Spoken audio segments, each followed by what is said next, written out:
Some teams enter the season as favorites, others with renewed hope. But there are those that start with their backs against the wall, just trying to survive the opening punches. That's exactly how the New Orleans Saints began their 2025 campaign, without their starting quarterback, dropped down the power rankings and surrounded by doubt. When even the most optimistic analysts raise eyebrows, you know the pressure is real. But that's the beauty of the NFL, it has a way of surprising everyone. And sometimes in the middle of chaos, unlikely names emerge with something to prove.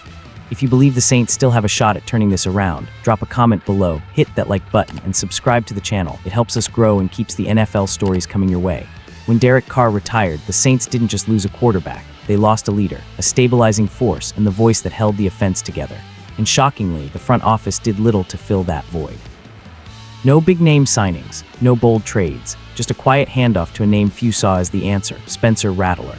Rattler entered the season with low expectations. Known more for inconsistency in college than NFL readiness, he was thrown into the starting role out of necessity. But through 2 weeks, he's looked better than expected.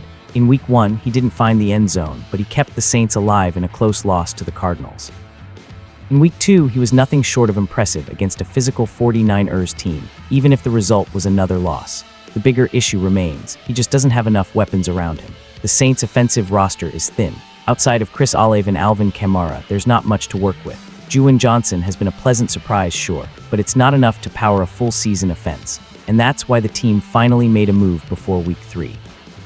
The most notable addition was the re-signing of wide receiver Kevin Austin Jr. from the practice squad.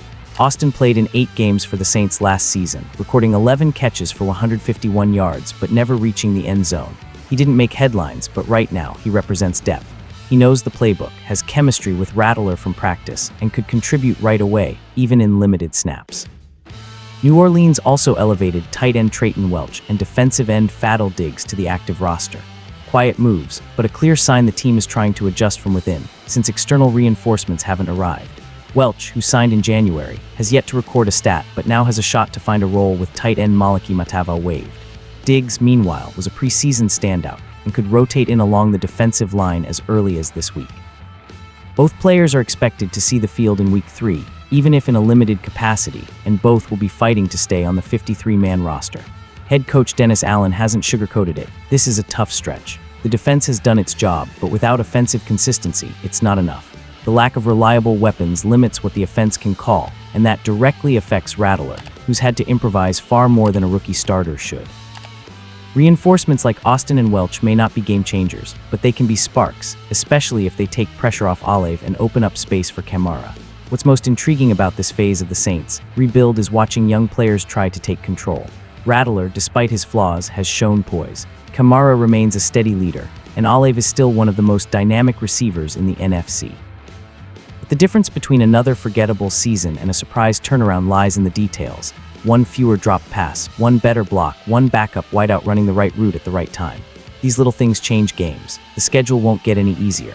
The Saints need to win close games, find an offensive identity, and most importantly, stay healthy. Kevin Austin Jr.'s return might not be headline news, but it's a small step in the right direction. He won't be WR1.